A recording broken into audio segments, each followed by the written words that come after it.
Godown wiring. तर godown वायरिंगचा circuit diagram कसा आहे ते आज आपण पाहणार. जी मोठमोठी गोडाऊन असतात पहा, त्या ठिकाणी त्या गोडाऊन मध्ये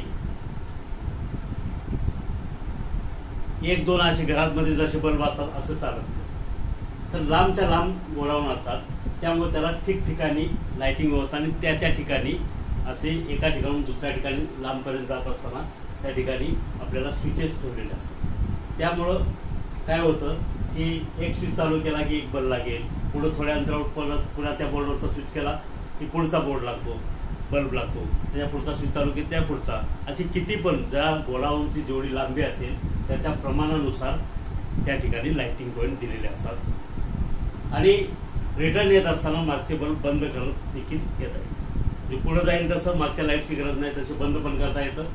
म्हणजे बंद करण्यासाठी मागचा स्विच बंद करावा लागत नाही. या ठिकाणी देखील जसं आपण जिना वायरिंग मध्ये 2 स्विच वापरले तशा पद्धतीचे 2 स्विच वापरून तशी व्यवस्था करता येते की एका स्विचवरून चालू करायचं, दुसऱ्या स्विचवरून बंद होतं, पुढच्या स्विचवरून पुन्हा मागचा बंद होतो. तर अशा पद्धतीची व्यवस्था असते. त्यामुळं आवश्यक तेवढीच लाईट, जसं आपण जिना वायरिंग मध्ये ज्यावेळी गरज आहे त्याच वेळेस त्या ठिकाणी लाइटिंग व्यवस्था आपण करायचो, तशाच पद्धतीचे मोठमोठे जे गोडाऊन आहे त्या ठिकाणी ज्या ठिकाणी गरज आहे त्या ठिकाणीच आपल्याला प्रकाश त्या ठिकाणी मिळतो. जे विनाकारण त्या ठिकाणी वीज देखील वाया जात नाही. तर याची जोडणी कशी असते किंवा सर्किट डायग्राम कसा असतो ते आपल्याला पाहिजे. तर या ठिकाणी पहा, आपण एक छोट्या गोडाऊनचं या ठिकाणी सर्किट डायग्राम काढू की ज्याच्यामध्ये 3 बल्ब वापरलेले आहेत. याला आपण L1, L2, L3 असं म्हणू. L1, L2, L3 lamp. त्याचबरोबर हे जे आहे स्विच 2 स्विच आहे, TW1, TW2, TW3.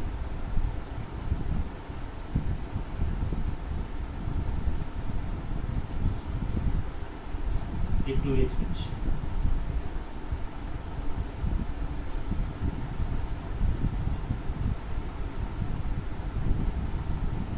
आणि हा स्विच 1 वे स्विच. यस, क्या 1 वे स्विच.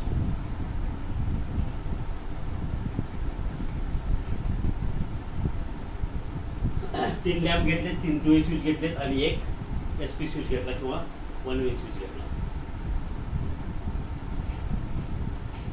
आता याचं कनेक्शन करत असताना तसं तुम्हाला यापूर्वी सांगितलं तसं न्यूट्रल जी आहे ही सगळ्या लॅम्पला द्यायची आणि फेज ही स्विचला द्यायची.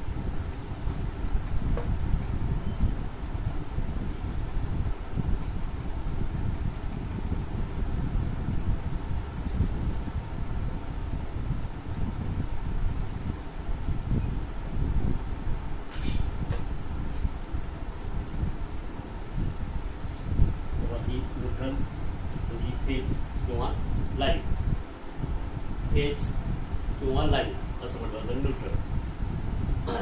न्यूट्रल सगळ्यात अगोदर आपण त्या ठिकाणी सगळ्या लॅम्पला दिला.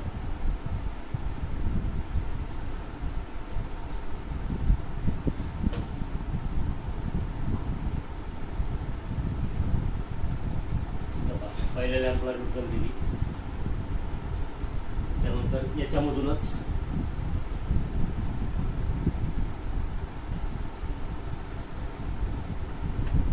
लॅम्पला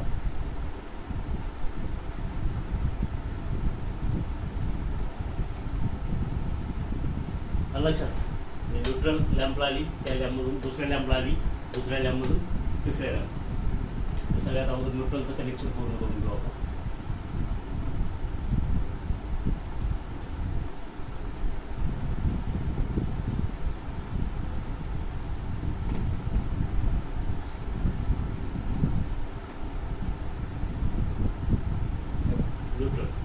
लॅम्पला न्यूट्रल. त्यानंतर फेज. हा पहिला SP स्विच आहे किंवा 1 वे स्विच. याला मेन फेज द्यायची. 2 टर्मिनल असतात. 1 वे स्विचला 2 टर्मिनल असतात, जसं आपण हाऊस वायरिंग मध्ये पाहिलं होतं. हाऊस वायरिंगमध्ये सगळे स्विच काय आहेत, वन वे स्विच किंवा SP स्विच आहेत. कनेक्शनसाठी 2 टर्मिनल असतात. तसे या ठिकाणी कनेक्शनसाठी 2 टर्मिनल आहेत. हा SP स्विच आहे किंवा यालाच आपण वन वे स्विच असं म्हणतो.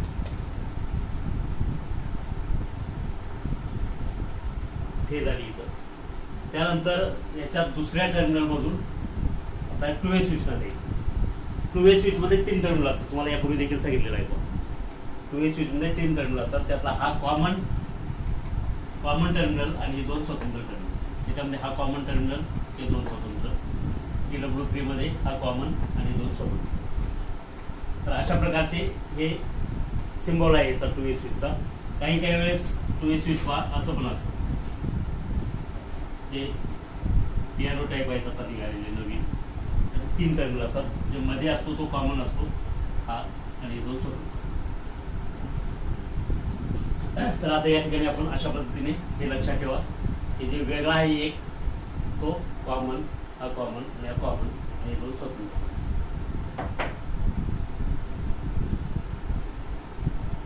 SP स्विचच्या दुसऱ्या टर्मिनलमधून पहिल्या 2 वे स्विचच्या कॉमनला, म्हणजे फेज SP स्विच मध्ये आली. हा स्विच चालू केल्यानंतर फेज पुढे जाणार आहे. जर बंद असेल तर फेज पुढे जाणारच नाही, सगळं सर्किट बंद राहील. लक्षात. म्हणजे हा एक प्रकारे मेन स्विच सारखा हा काम करतो. मास्टर स्विच म्हटलं तरी चालेल. SP स्विच हा जर बंद असेल तर पुढे सगळं बंद राहणार. हा चालू असेल तर पुढे कार्य होणार. तर या ठिकाणी स्विच SP स्विचच्या किंवा वन वे स्विचच्या दुसऱ्या टर्मिनलमधून 2 वे स्विचच्या कॉमन टर्मिनलला पहिल्या. त्यानंतर ह्याचं जे वरचं टर्मिनल आहे, प्रत्येकाला हे बाय एक वरचं एक खाली, वरती आणि खाली असेल, आणि एक कॉमन. तर याचं जे वरचं टर्मिनल आहे हे वरचं टर्मिनल त्या L1 ला जोडायचं.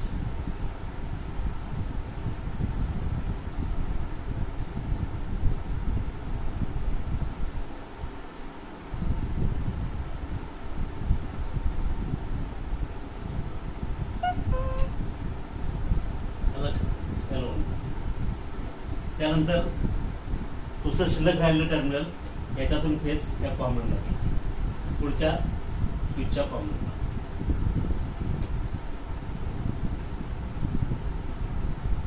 आकृती काढायची सोपी पद्धत देखील तुमच्या लक्षात आली पाहिजे.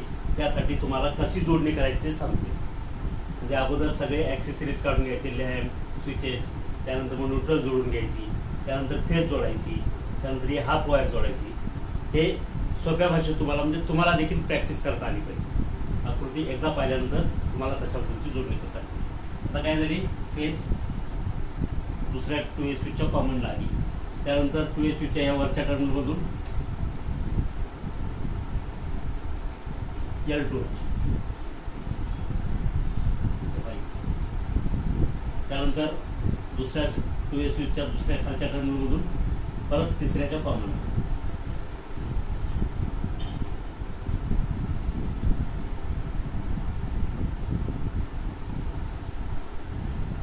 लक्षात. त्यानंतर तिसऱ्याच्या वरच्या टर्मिनलमधून L3,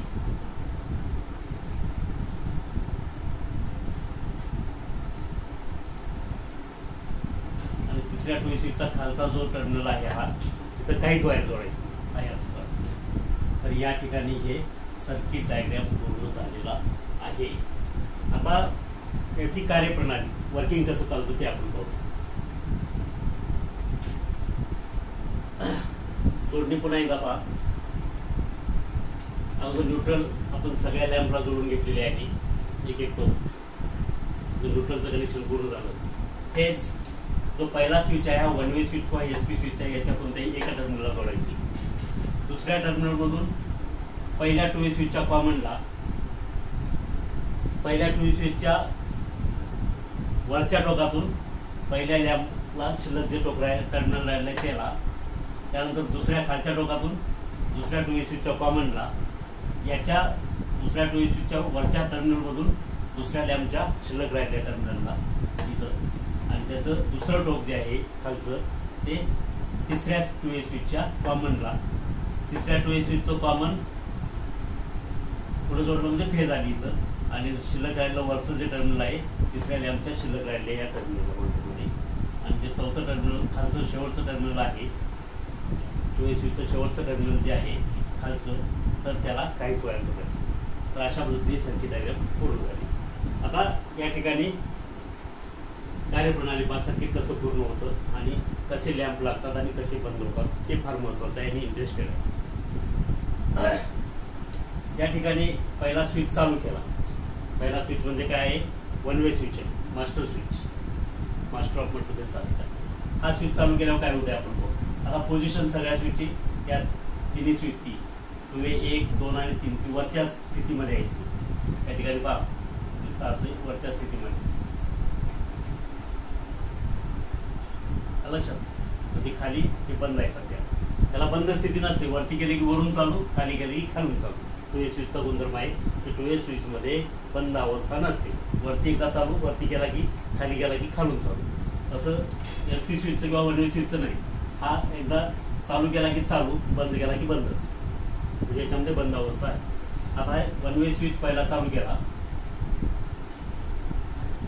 न्यूट्रल कंटिन्यू या सगळ्या ठिकाणी जाईल.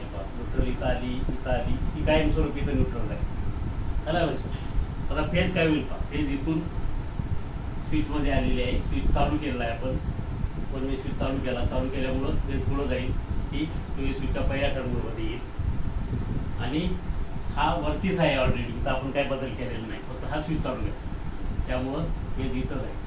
म्हणजे काय झाली, त्या लॅम्पला फेज आणि न्यूट्रल मिळाली, त्यामुळे हा लॅम्प लागला. म्हणजे हा स्विच चालू केला, SP स्विच चालू केल्या इकडे आपण पुढं काहीच केलेलं नाही, पहिला लॅम्प लागला. त्याच वेळी अजून दुसऱ्या पुढच्या लॅम्पवर काय परिणाम होतो का पाहू.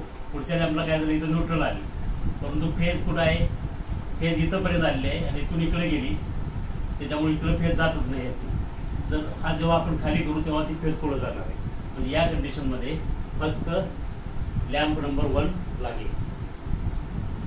त्यानंतर पुढे आलो आपण, थोडं अंतर गेलं, एक 2 मीटर गेल्यानंतर या ठिकाणी अजूनही तुम्हाला स्विच दिसेल. हा टू वे स्विच 1.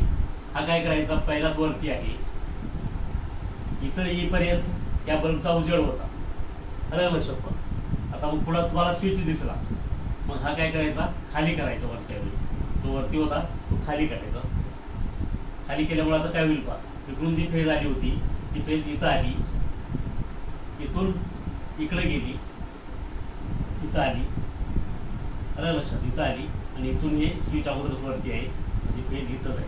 म्हणजे फेज आणि न्यूट्रल त्या लॅम्पला मिळाले, 2 नंबरच्या लॅम्पला.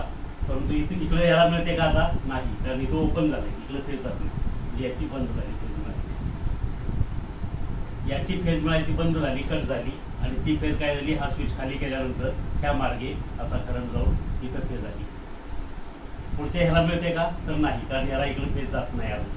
म्हणजे हा टू वे स्विच नंबर 1 चालू केल्याबरोबर काय झालं, याचा अर्थ लॅम्प नंबर 1 बंद झाला आणि लॅम्प नंबर 2 चालू झाला. आलं लक्षात. म्हणजे SP स्विच किंवा वन वे स्विच चालू केला, लॅम्प नंबर 1 चालू.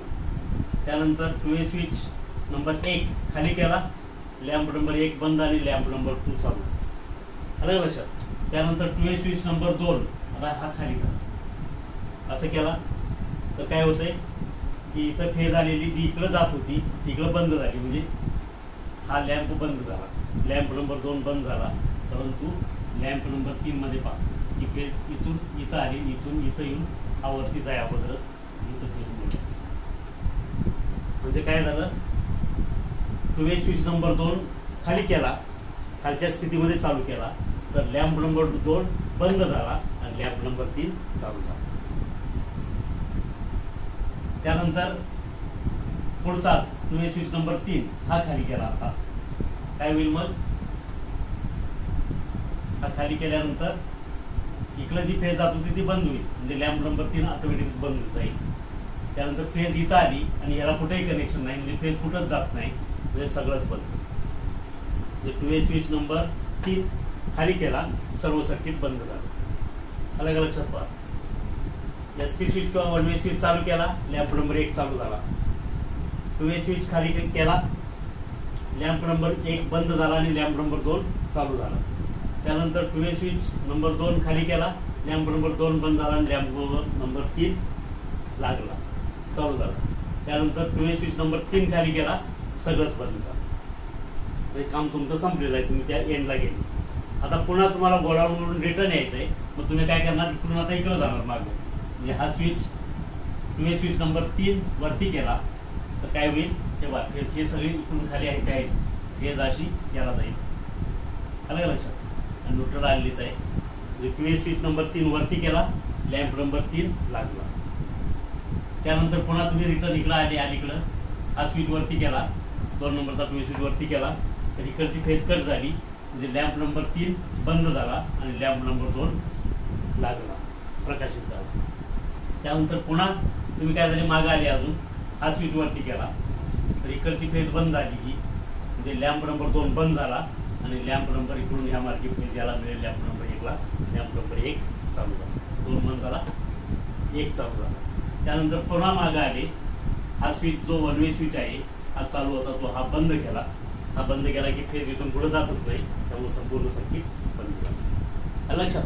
म्हणजे एका मागोमाग एक, पहिला स्विच चालू केला हा लागला, नंतरचा स्विच चालू केला मागचा बंद, हा दुसरा चालू, त्याच्या पुढचा स्विच चालू केला हा बंद, त्याच्या पुढचा चालू, त्याच्या पुढचा स्विच चालू केला, सगळं बंद खाली केल्यावर. पुन्हा फक्त स्विचची दिशा अवस्था बदलायची, जे खाली आपण करत गेलो तो आता वरती करायचा. शेवटचा स्विच वरती केला, शेवटचा लॅम्प लागला, त्याच्या पुढचा स्विच वरती केला, मागचा लॅम्प बंद झाला, अलीकडचा लॅम्प लागला. त्यानंतर त्याच्या पुढचा स्विच वरती केला, दुसरा हा पण लॅम्प बंद झाला, हे मागचे लॅम्प बंद झाले, हा 1 नंबरचा लॅम्प लागला. आणि सगळ्यात शेवटी पुन्हा हा स्विच वरती केला म्हणजेच बंद केला, SP स्विच, म्हणजे संपूर्ण सर्किट बंद झालं. तर अशा पद्धतीने मोठमोठ्या गोडाऊनमध्ये इथं आपण 3 सॅम्पल दाखवलेले आहे. असे 10, 20, 25 देखील असे बल्ब असू शकतात आणि त्याची जोडणी अशी कनेक्शनची जोडणी पुढे जाऊ शकते. आता इथं 3चं दाखवले, तुम्हाला सांगितलं 6 बल्बचं करा, तर अशाच पद्धतीने पुढे जायचं. हे जसं काढले अशाच पद्धतीने, म्हणजे इथून आता पुढे कॉमनला जाईल, त्याच्या पहिल्या टर्मिनलमधून वरती लॅम्पला न्यूट्रल लॅम्पला जाईल आणि पुन्हा खालच्या त्याच्या पुढच्या टर्मिनलची मधून पुढच्या पुन्हा कॉमनला, तिथून वरती हा पॉईंट असं त्याच्या पुढच्याला. आणि शेवटचा जो स्विच असेल त्याला एक टर्मिनल मात्र हे मोकळा असेल, त्याला कोणतेही कनेक्शन असेल, ज्यामुळं तिथं खाली स्विच केला की तो बंद होईल. तर अशा पद्धतीची ही जोडणी गोडाऊनची असते. लक्षात? तर हा सराव करायचा. या ठिकाणी तुम्हाला 3 दाखवले, 3ची व्यवस्थित आकृती काढा. पुन्हा 4चे, 5चे, 6 बल्ब असतील, 10 बल्ब असतील, तर त्याची जोडणी कशा पद्धतीने असेल हा तुम्ही सराव करायचा. ओके? आणि हे प्रत्यक्ष देखील प्रॅक्टिकल करून लूज वायरिंगमध्ये करून पाहिलं चालेल किंवा बोर्डवरती करून पाहिलं तरी चालेल. एक इंटरेस्टेड, एक आकर्षक अशा पद्धतीचं वेगळ्या टेक्निकचं तुम्हाला हे अशा पद्धतीचं वायरिंग त्या ठिकाणी शिकायला मिळतं. हे तुम्ही प्रत्यक्ष करून पाहिजे.